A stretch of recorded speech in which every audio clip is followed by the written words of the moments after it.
നമുക്ക് നിധിയുടെ സുധീഷിന്റെ നാളത്തെ നല്ലൊരു കഥ കേട്ടാലോ? അങ്ങനെ നാളത്തെ കഥയില് നിധിയുടെ അടുത്ത് വന്നിട്ട് നികേഷ് പറഞ്ഞു, എടുത്തി നമുക്ക് കഴിച്ചാലോ എന്ന് ചോദിക്കുകയാണ്. ഇത് കേട്ടപ്പോ നിധി പറഞ്ഞു, എനിക്ക് വിശക്കാൻ തുടങ്ങി, നമുക്ക് കഴിക്കാന്ന് പറയാം. അല്ല, നമ്മൾ രണ്ടും മാത്രമുള്ള കഴിക്കാനായിട്ട് ഇനിയിപ്പൊ ആരെങ്കിലും കഴിക്കാൻ വരുവോ?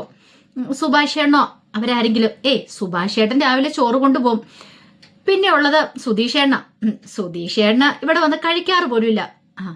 പിന്നെ ഹരീഷ് ചേട്ടൻ വരും, ഉച്ചയ്ക്ക് ഉണ്ണാനായിട്ട് വരുമെന്ന് പറയണ. അങ്ങനെയാണല്ലേ, നമുക്ക് നോക്കാം ഹരീഷ് വരുമെന്ന്, നമുക്ക് ഒരുമിച്ചിരുന്ന് ഉണ്ണാന്ന് പറയണ.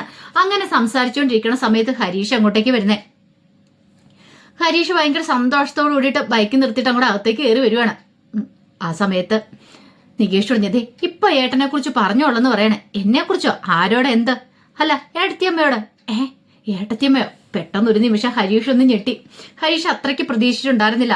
നിധിയെ കണ്ടു കഴിഞ്ഞപ്പോ ആകെപ്പാടൊരു ചമ്മലായിപ്പോയി. കാരണം രാവിലെ വെള്ളം മോത്ത് വീണതിന്റെ പേരിൽ കുറെ ചീത്തയൊക്കെ പറഞ്ഞായിരുന്നു. ആ ചീത്തയൊക്കെ മനസ്സിലുണ്ടായിരുന്നു. ആകെപ്പാടെ നാണക്കേടാണല്ലോ. പെട്ടെന്ന് ഹരീഷ് പുറത്തേക്ക് പോകാൻ തുടങ്ങിയപ്പോ നികേഷ് കൈ കയറി പിടിച്ചു. അല്ല ചേട്ടനത് ഇങ്ങോട്ട് പോവാം. അതെ, എനിക്ക് വിശക്കണല്ല, വേണ്ടാന്ന് പറയാ. ആഹാ, ഇതെന്തു പോക്കാ പോകുന്നേ? കഴിക്കാൻ വേണ്ടി വന്നല്ലേ, കഴിച്ചിട്ട് പോയാൽ മതി എന്ന് പറയാ. എടാ എനിക്ക് വേണ്ട, എന്നെ വിട, എനിക്ക് വിശക്കുന്നില്ല എന്ന് പറയാം. അങ്ങനെ അങ്ങ് വിടാൻ ഞാൻ സമ്മതിക്കില്ല, ദേ എന്നെ വീട് കേട്ടോ എന്നൊക്കെ പറഞ്ഞോണ്ട് ആകെപ്പാടെ വല്ലാത്തൊരു വിഷമത്തിലായ ഹരീഷ്. നികേഷ് വിടാൻ കൂട്ടാക്കില്ല, കയ്യെ പിടിച്ചു. ഒരു വിധത്തില് കയ്യും തട്ടി മാറ്റിയിട്ട് പോയി ബൈക്ക് സ്റ്റാർട്ട് ചെയ്ത് അപ്പൊ തന്നെ അവിടുന്ന് സ്റ്റാൻഡ് വിട്ട് ഹരീഷ്. ആ കാഴ്ച കണ്ടു കഴിഞ്ഞപ്പോ തന്നെ നിധിക്ക് ചിരി വന്നു. നിധി ചോദിച്ചു, എന്ത് പറ്റി ഹരീഷിന്? അത് മനസ്സിലായല്ലേ ചേച്ചിക്ക്?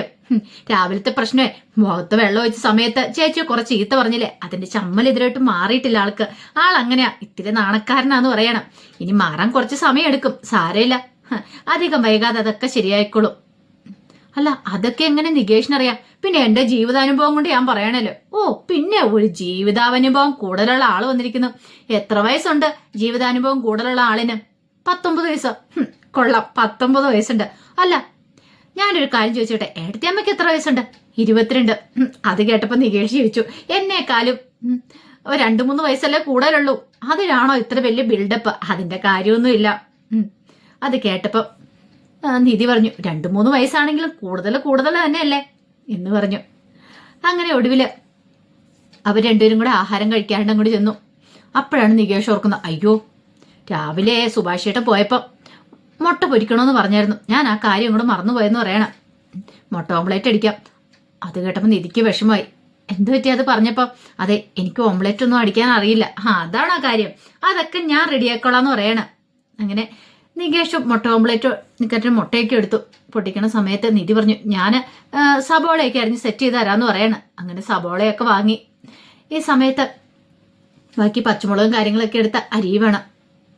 നികേഷ് അതൊക്കെ ചെയ്തുകൊണ്ടിരിക്കുന്ന സമയത്ത് നിധി അവനെ ഇങ്ങനെ നോക്കിയിട്ട് ചോദിച്ചു, അല്ല ഞാനൊരു കാര്യം ചോദിച്ചോട്ടെ? എന്താ? ഇവിടെ ആഹാരമൊക്കെ പാചകം ചെയ്യുന്ന സുഭാഷ് ചേട്ടനാണോ? അതെ, സുഭാഷ് ചേട്ടൻ തന്നെയാ. അല്ല, അപ്പൊ നിങ്ങളുടെ അമ്മ എപ്പോഴാ മരിച്ചു പോയെന്ന് ചോദിച്ചു. ഇത് കേട്ടപ്പോ നികേഷിന്റെ മുഖമൊക്കെ അങ്ങോട്ട് മാറി, വല്ലാത്തൊരവസ്ഥയായി. അത് പിന്നെ ഏടത്തിയമ്മ, ഞാൻ എൻ്റെ അമ്മയെ കണ്ടതായിട്ട് ഓർക്കുന്നില്ല എന്ന് പറയണേ. എനിക്ക് എൻ്റെ അമ്മയും ചേട്ടനും എല്ലാം സുഭാഷ് ചേട്ടനാ.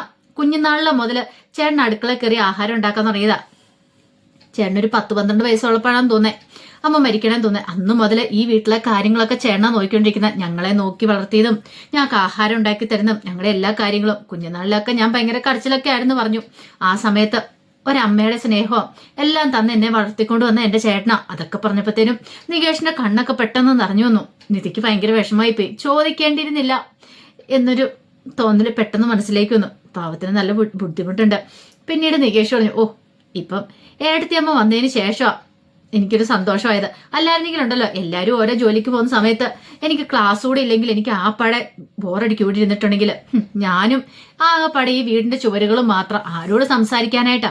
ഏട്ടത്തിയമ്മ വന്നോണ്ട് ഒരു കമ്പനിയായി സംസാരിച്ചിരിക്കാലോ. ഇല്ല, ഞാൻ പെട്ടുപോയെന്ന് പറഞ്ഞു. പിന്നീട് നികേഷ് നിധിയെ നോക്കിക്കഴിഞ്ഞപ്പോ ആ ഉള്ളി ഇങ്ങനെ തൊലി പൊടിക്കാതെ കയ്യിലിരിക്കുകയാണ്. അതെ, ഇന്നത്തേക്കുള്ളതാ, ഇങ്ങതാ, ഇല്ലെങ്കിൽ ഇന്ന് വൈകുന്നേരം അത്താഴത്തിന്റെ സമയമായാലും ഇത് പൊളിച്ചു കഴിയില്ല എന്ന് പറയണം. അങ്ങനെ നിധി അങ്ങോട്ട് കൊടുത്തു. പെട്ടെന്ന് തന്നെ നികേഷ് അതൊക്കെ തൊലി പൊളിച്ച് അരിഞ്ഞെല്ലാം സെറ്റ് ചെയ്യുവാണ്. നന്നായിട്ട് മുട്ടയിട്ട് അടിക്കുന്നുണ്ട്. അല്ല, ഇതെന്തിനാ ഇങ്ങനെ അടിച്ചാലവേ ഓംലെറ്റ് നല്ല രുചി ഉണ്ടാവുള്ളൂ. ഇതൊക്കെ സുഭാഷ് ഏട്ടൻ പറഞ്ഞു തന്നേക്കുന്ന. എനിക്ക് അധിക കാര്യങ്ങളും ചെയ്യാൻ അറിയത്തില്ല. ചായ വെക്കാനും ഓംലെറ്റ് ഉണ്ടാക്കാനും അങ്ങനെയൊക്കെ അറിയാന്ന് പറയാം. അല്ലെങ്കിലും സുഭാഷേട്ടൻ എന്നെ അടുക്കള കയറി ഒന്നും ചെയ്യാൻ സമ്മതിക്കില്ല. അതെന്താ? സുഭാഷേട്ടൻ പറയും നീ പോയിരുന്നു പഠിച്ചോ, നീ കുഞ്ഞല്ലേ എന്നൊക്കെ പറയും. ഞങ്ങളെ ആരെ അടുക്കള കയറ്റില്ല, സുഭാഷേട്ടൻ തന്നെ എല്ലാം ചെയ്യുന്നേ. ഞാൻ കാണുമ്പോൾ മുതൽ അങ്ങനെയാന്ന് പറയണ. ഒടുവില് നിധിക്കും നികേഷിനുള്ള ചോറ് അവൻ തന്നെ എടുത്തു കൊടുത്തിട്ട് ബാ കഴിക്കാന്നൊക്കെ പറഞ്ഞുകൊണ്ട് രണ്ടുപേരും കൂടെ വന്നിരുന്ന് കഴിക്കുകയാണ്. നിധിക്ക് ഭയങ്കര സന്തോഷം തോന്നി. കാരണം നികേഷിനോട് പ്രത്യേക ഒരു അടുപ്പം വാത്സല്യമൊക്കെ തോന്നുകയും ചെയ്തു. പാവം അവന്റെ കുഞ്ഞുനാളിലെ മുതലുള്ള ആ ഒരു വിഷമങ്ങളും വേദനകളുമാണ് അവൻ പറഞ്ഞതെന്ന് മനസ്സിലായി. അങ്ങനെ അന്ന് രാത്രിയെ കഴിഞ്ഞപ്പോഴത്തേനും നികേഷും സുധീഷും കൂടെ സംസാരിച്ചിരിക്കുകയാണ്. ഈ സമയത്ത് ഭാസ്കരൻ പുറത്തിരുന്നൊരു പാട്ടൊക്കെ പാടുവാണ്. ഇത് കേട്ടോണ്ടോ നിധി പറഞ്ഞു, കൊള്ളാലോ, നല്ല സൂപ്പർ പാട്ടാണല്ലോ. അത് കേട്ടപ്പോ നികേഷ് പറഞ്ഞു, എന്താ നമുക്ക് സൂപ്പർ സിംഗർ പാടാൻ വിട്ടാലോ എന്ന് ചോദിക്കുക. അപ്പോഴേക്കും സുധീഷ് പറഞ്ഞു, അത് ഫസ്റ്റ് പ്രൈസ് കിട്ടുക തന്നെയെന്ന് പറയാണ്. അത് കേട്ടപ്പോ നിധി ചിരിച്ചു. അപ്പോഴേക്കും സുധീഷ് അകത്തേക്ക് നോക്കി വിളിച്ചു പറഞ്ഞു, അല്ല ഇന്നെങ്ങാനും വല്ലതും ആകോ ചേട്ടാ, വിശന്നിട്ടാണെങ്കിൽ കുടല് കരിയാൻ തുടങ്ങിയെന്ന് പറയാം. സുഭാഷ് പറഞ്ഞു, ഇപ്പൊ തന്നെ ഒരു 10-15 മിനിറ്റ് അതിവിടെ തന്നെ തയ്യാറാക്കി തരാന്ന് പറയണം. അരി കഴുകി ഇടുന്നുണ്ടായിരുന്നുള്ളൂ സുഭാഷ്. ഈ സമയം നിധി അടുക്കളയിലേക്ക് വന്നു. നിധി എന്നിട്ട് പറഞ്ഞു, അതെ ഞാൻ സഹായിക്കട്ടെ സുഭാഷ് ചേട്ടന്ന് ചോദിക്കുക. വേണ്ട അവിടെ നിന്നോ, ഞാൻ ചെയ്തോളാം എന്ന് പറയാം. എന്നെ കൊണ്ട് പറ്റുന്ന കാര്യം ഞാൻ ചെയ്യാം. കുറെ പച്ചക്കറി എടുത്തു വെച്ചിട്ടുണ്ടായിരുന്നു, ഇതൊക്കെ ഞാൻ കഴുകി തരാന്ന് പറയണം. അങ്ങനെ നിധി അതെല്ലാം കഴുകാനായിട്ട് പോയി. കഴുകാൻ പോയിട്ട് ഓരോ പച്ചക്കറിയൊക്കെ എടുത്തിട്ട് ഓരോന്നായിട്ട് എടുത്ത് ഇങ്ങനെ നന്നായിട്ട് കയ്യിലിട്ട് ഉറച്ച് കഴുകുവാണ്. ഈ കാഴ്ച കണ്ടു കഴിഞ്ഞപ്പോഴത്തേനും സുഭാഷ് പറഞ്ഞു, അതെ അതിങ്ങോട്ട് കൊണ്ടുപോവാ, ഞാൻ കഴുകാന്ന് പറയാം. അതെന്താ ഇങ്ങനെ കഴുകിയിട്ടുണ്ടെങ്കിലേ ഇന്നത്തെ ദിവസം അത് തീരത്തില്ല എന്ന് പറയണം. പിന്നെ നിധിയെ മാറ്റി നിർത്തിയിട്ട് സുഭാഷ് അത് കഴുകുവാണ്. ആ കാഴ്ച കണ്ടപ്പോൾ നിധിക്ക് മനസ്സിലായി, അയ്യോ ഇതിങ്ങനെയായിരുന്നോ കഴുകണ്ടേ, അതൊന്നും നിധിക്ക് അറിയത്തുണ്ടായിരുന്നില്ല. അപ്പോഴേക്കും സുധീഷും നികേഷും കൂടെ ആ കാഴ്ച കണ്ട് അങ്ങോട്ടേക്ക് വന്നു. സുധീഷ് പറഞ്ഞു, കണ്ടോടാ എത്ര വലിയ വീട്ടിലെ പെൺകുട്ടിയാന്ന് നോക്കി, എന്നിട്ടും അടുക്കളയിൽ കയറി സുഭാഷ് എന്നെ സഹായിക്കാനുള്ളൊരു മനസ്സുണ്ടല്ലോ. അതാണ് പറയുന്നത്, പെണ്ണെടുക്കുമ്പോ ഇങ്ങനെ നല്ല പെൺകുട്ടികളെ തന്നെ എടുക്കണമെന്ന്. പക്ഷെ പറഞ്ഞിട്ട് കാര്യമില്ല സുധീഷ് ഏട്ടാ, കിട്ടിയത് സുധീഷിനെ പോലെ ഒരുത്തനായി പോയില്ലേ. പെണ്ണ് കൊള്ളാം, പക്ഷെ ചെറുക്കം പോരാന്ന് പറയണം. സുധീഷ് പറഞ്ഞു, നീ എന്റെ കയ്യിൽ നിന്ന് വാങ്ങിക്കൂന്നൊക്കെ പറയാം. ആ സമയത്ത് നിധി പറഞ്ഞു, ഞാൻ ഈ തേങ്ങയൊക്കെ ചെലവിൽ തരാന്ന് പറയണം. വേണ്ട, ഞാൻ ആ തേങ്ങ ഒത്തി മിക്സിക്കകത്തിട്ടെന്ന് അടിച്ചെടുക്കത്തുള്ളൂ, അത് ചെലവേണ്ട കാര്യമൊന്നും ഇല്ലാന്ന് പറഞ്ഞു. പക്ഷെ എന്നാലും നിധി അടുക്കളയിൽ നിന്ന് പോയില്ല. നിധി അടുക്കളയിൽ തന്നെ ഇരുന്നു. അങ്ങനെ കുറെ സമയം കഴിഞ്ഞപ്പോൾ ആഹാരമൊക്കെ പാകമായി. എല്ലാരും കഴിക്കാൻ വിളിക്കുവാണ്. എല്ലാരും വട്ടം കൂടി ഇരിക്കുവാണ്. ഈ സമയത്ത് നിധി നോക്കിക്കഴിഞ്ഞപ്പോ ഭാസ്കരൻ മാത്രമില്ല, ഭാസ്കരൻ പുറത്താ. അപ്പോഴേക്കും സുഭാഷിനോട് പറഞ്ഞു, അല്ല അച്ഛന് ആഹാരം കൊടുക്കണില്ലേന്ന് ചോദിക്കാം. അച്ഛന് പുറത്ത് കൊണ്ടുപോയി കൊടുക്കണേ. അതെന്താ പുറത്തിരുത്തി കൊടുക്കണേ, ഇവിടെ വെച്ച് കൊടുക്കാറില്ലേന്ന് ചോദിക്കുകയാണ്. അപ്പോഴേ സുഭാഷ് പറഞ്ഞു, വിളിക്കാന്നൊക്കെ പറഞ്ഞിട്ട് സുഭാഷ് അങ്ങോട്ടേക്ക് എഴുന്നേറ്റ് പോയി. പിന്നീട് സുഭാഷ് ഒന്ന് ഭാസ്കരനെ കഴിക്കാനായിട്ട് വിളിക്കുവാണ്. ഭാസ്കരൻ പറഞ്ഞു, ഇങ്ങോട്ട് എടുത്തോണ്ട് ഞാൻ പറയണം. അല്ല ഭാച്ച അകത്തിരുന്ന് കഴിക്കാന്ന് പറയണം. അകത്തിരുന്ന് കഴിക്കാനോ, ഇതെന്താ അതിശയമായിരിക്കലോ എന്നൊക്കെ പറയണം. പിന്നീട് ഭാസ്കരന്റെ അകത്തേക്ക് വന്നു. ഭാസ്കരന് ചോറ് വിളമ്പി കൊടുത്തു.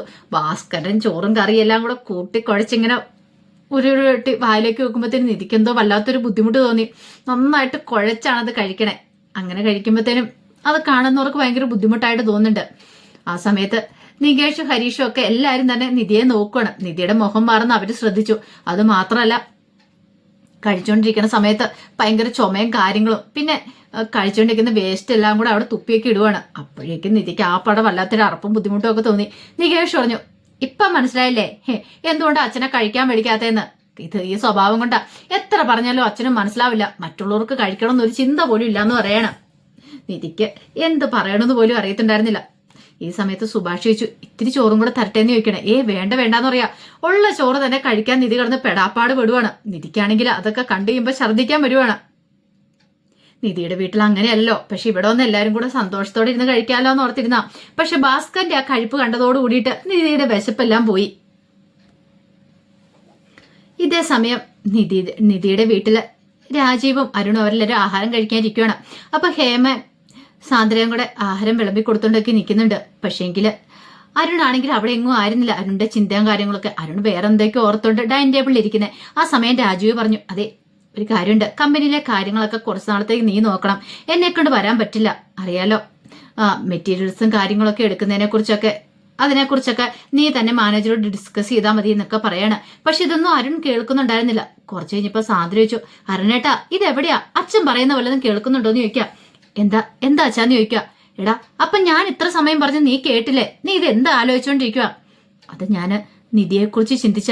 നിധിയെക്കുറിച്ചോ? അവളെക്കുറിച്ച് എന്താ ഇപ്പൊ ഇവിടെ പറയണേ? അവളെ ഞാനും കൂടെ ചേർന്നിട്ടല്ലേ ഇവിടെ നിന്ന് ഇറക്കി വിട്ടെ. എന്നാലും എനിക്ക് പക്ഷേങ്കിൽ സഹിക്കാൻ പറ്റുന്നില്ല എന്ന് പറയണം. എന്താടാ എന്ത് പറ്റിയെന്ന് ചോദിക്കാം. അവൾ ഇവിടെ നിന്ന് ഇറങ്ങിപ്പോയാലും നമുക്ക് അവളെക്കുറിച്ച് ചിന്തിക്കാതിരിക്കാൻ പറ്റില്ലോ, അവളെക്കുറിച്ച് അന്വേഷിക്കാതിരിക്കാൻ പറ്റില്ലോ അച്ഛാ. അപ്പോഴേക്കും ഹേമ പറഞ്ഞു, അവള് നല്ലൊരു കുടുംബത്തിലേക്കല്ലേ പോയിരിക്കുന്ന കല്യാണം കഴിഞ്ഞു. ആര് പറഞ്ഞമ്മേ നല്ല കുടുംബമാന്ന്? നല്ല കുടുംബോ? അത് കൊലകാരന്റെ കുടുംബമാന്ന് പറയണം. കൊലപാതകയുടെ കുടുംബം. കൊലപാതകയുടെയോ? അതെ, ഈ കൊണ്ടുപോയിരിക്കുന്നില്ല ഒരുത്തൻ സുധീഷ് എന്ന് പറയുന്നവൻ, ഡ്രൈവർ. അവന്റെ അച്ഛനുണ്ടല്ലോ 2 കല്യാണം കഴിച്ച. അതെ, ആദ്യത്തെ ഭാര്യയെ കൊന്നതാന്നൊക്കെ പറയണേ. കൊന്നതോ? അതെ, ഒരു ഭാര്യയെ കൊന്നിട്ട് ജയിലിൽ പോയതാ. അതിന് കുറെ കാലം ശിക്ഷ അനുഭവിച്ചാന്നൊക്കെ പറഞ്ഞു. ഇത് കേട്ടപ്പോ എല്ലാരും പരസ്പരം നോക്കണം. അവർക്കൊന്നും മനസ്സിലായില്ല. അത് മാത്രമാണോ? ആ കുടുംബത്തിനെ കുറിച്ച് ആൾക്കാരൊക്കെ പറയുന്ന കേൾക്കണം. 3-4 ആണുങ്ങൾ മാത്രമേ ഉള്ളൂ. ആ ഒരു വീട്ടിലേക്കാണ് നിധി കയറി ചെന്നിരിക്കുന്നത്. അപ്പോഴേക്ക് ഹേമ ചോദിച്ചു, അയ്യോ അപ്പൊ അവള് തനിച്ചോ പെണ്ണായിട്ട്? പിന്നെ അല്ലാതെ. അവിടെയുള്ള ആൾക്കാരൊക്കെ പറയുന്നത് എന്താണെന്നറിയോ? പറ്റുമെങ്കിൽ നിങ്ങളുടെ മോളെ വിളിച്ചോണ്ട് പോവാനായിട്ട്. അവളവിടെ താമസിച്ചിട്ടുണ്ടെങ്കിൽ അവളുടെ ജീവിതം കൂടെ തൊലഞ്ഞു പോകുന്നു. ഒരാൾ പോലും ആ കുടുംബത്തെക്കുറിച്ച് നല്ലത് പറയുന്നില്ല. മാത്രമല്ല അവരിപ്പൊ താമസിക്കുന്ന ആ വീടുണ്ടല്ലോ, അതുപോലും കേസിൽ കിടക്കുന്ന, കേസ് കൊടുത്തിരിക്കുന്ന സ്വന്തം ചേട്ടനും പിന്നെ പെങ്ങളും കൂടെയാ ആ ഭാസ്കരന്റെ. ഇത് കൂടുതൽ എന്താ വേണ്ടേ? അവിടുന്ന് കേസ് കളിച്ചിനിയിപ്പൊ അവരെ ഇറക്കി വിടുവാണെങ്കിൽ നാളെ നിധി പെരുവഴിയിലേക്ക് ഇറങ്ങേണ്ടി വരും. ദൈവമേ, ഇതൊക്കെ എന്തൊക്കെയാടാ കേൾക്കണേ. ദൈവമേ, എന്റെ മോളുടെ ഒരു അവസ്ഥ എനിക്കറിയില്ല എന്ത് ചെയ്യണമെന്ന്. എടാ എന്തെങ്കിലും ചെയ്യണോടാ രാജീവേട്ടാ. എന്റെ മോളെക്കുറിച്ച് ഓർത്തിട്ട് എനിക്ക് സഹിക്കാൻ പറ്റുന്നില്ല. അവൾ ഇങ്ങനെ ഒരു വീട്ടിലേക്കാണല്ലോ ചെന്ന് കയറിയിരിക്കുന്നത്. എങ്ങനെ കഴിയേണ്ടതായിരുന്നു? രാജീവ് പറഞ്ഞു, നമ്മളാരും ഒന്നും ചെയ്തല്ലോ. പിന്നീട് രാജീവ് മുറിയിലേക്ക് പോയി. അതിനുശേഷം മുറിയിൽ പോയിരുന്ന് നിധിയെക്കുറിച്ച് ചിന്തിക്കുക. എന്ത് ചെയ്യണമെന്ന് പോലും അറിയത്തുണ്ടായിരുന്നില്ല രാജീവന്. അതേസമയം നിധി സിറ്റ് ഔട്ടിൽ വന്ന് ഇങ്ങനെ പുറത്തേക്ക് നോക്കി ഇരിക്കുകയാണ്. അപ്പോഴേക്ക് സുധീഷ് വന്നിട്ട് ചോദിച്ചു, എന്ത് പറ്റിയെന്ന് ചോദിക്കുക. ഒന്നുമില്ല. നിധിയെ കൊതുക് കടിക്കുന്നുണ്ടായിരുന്നു. നിധി പറഞ്ഞു, ഇവിടെ നല്ല കൊതുക് ശല്യം ഉണ്ടെന്ന് പറയണം. സുധീഷ് പറഞ്ഞു, അതെ, രാത്രിയെ കഴിഞ്ഞിട്ടുണ്ടെങ്കിൽ ചിലപ്പം കൊതുകൊക്കെ ഇളകി വരുമെന്ന് പറയണം. അങ്ങനെ സുധീഷ് നിധിയോട് സംസാരിച്ചുകൊണ്ടിരിക്കുക. ആ സമയത്ത് നിധി ചോദിച്ചു, അല്ല ഈ ട്രാവൽ ഏജൻസി എവിടെയാന്ന് ചോദിക്കുക. ട്രാവൽ ഏജൻസിയോ? എന്ത്? അല്ല സുധീഷിന് കമ്പനി ഉണ്ടെന്ന് പറഞ്ഞില്ലേ, ട്രാവൽ ഏജൻസി നടത്തുന്നുണ്ടെന്ന് പറഞ്ഞില്ലേ? ഓ അത് മൊത്തം കള്ളത്തരാണല്ലോ പറഞ്ഞിരിക്കുന്നേ. ആ സമയം സുധീഷ് പറഞ്ഞു, അത് കുറച്ച് ദൂരെയാന്ന് പറയണ. അല്ല അവിടെ എത്ര സ്റ്റാഫ് ഉണ്ട്? സ്റ്റാഫോ? ദൈവമേ പെട്ടല്ലോ. ഒരു 3, 4, 5, 6 സ്റ്റാഫ് വരെയൊക്കെ ഉണ്ടെന്ന് പറയണോ? ഓ അത്രയും പേരൊക്കെ ഉണ്ടല്ലേ. അല്ല അങ്ങനെയാണെങ്കിൽ നാളെ മുതൽ ഞാനും അങ്ങോട്ടേക്ക് വരട്ടെന്ന് ചോദിച്ചു. പെട്ടല്ലോ ഭഗവാനെ. അതെന്താ ഇവിടെ ഇരുന്ന് ഭയങ്കരമായിട്ട് ബോറടിക്കുക. എനിക്ക് പ്രത്യേകിച്ച് ജോലിയൊന്നും ഇല്ലല്ലോ, അതുകൊണ്ടാന്ന് പറയണം. ദൈവമേ, ഇവള് മനുഷ്യനിട്ട് പണി തരുന്ന ലക്ഷണം കാണുന്നുണ്ട്. അപ്പോഴേക്ക് സുധീഷ് പറഞ്ഞു, വീട്ടിലിരിക്കുന്ന പോലെ അത്ര എളുപ്പമുള്ള കാര്യമൊന്നും അല്ലാന്ന് പറഞ്ഞു. നിധി പറഞ്ഞു, അത് സാരമില്ലാന്ന് പറയണ. അല്ല ചേട്ടന്റെ കമ്പനി എവിടെയാ? ചേട്ടന്റെ കമ്പനിയോ? അല്ല വലിയ ആർക്കിടെക്റ്റ് ആന്നല്ലേ പറഞ്ഞത്, അതുകൊണ്ട്. ഓ അങ്ങനെ. എന്താ ഇനി ബോറടിച്ച് ചെയ്യുമ്പോ അങ്ങോട്ടേക്കും കൂടെ പോകാനാണെന്ന് ചോദിക്കുക. അങ്ങനെയൊന്നുമല്ല, ഞാൻ വെറുതെ ചോദിച്ചെന്നേ ഉള്ളൂ. ചേട്ടന് സമ്മതിച്ചു കൊടുക്കുന്നു.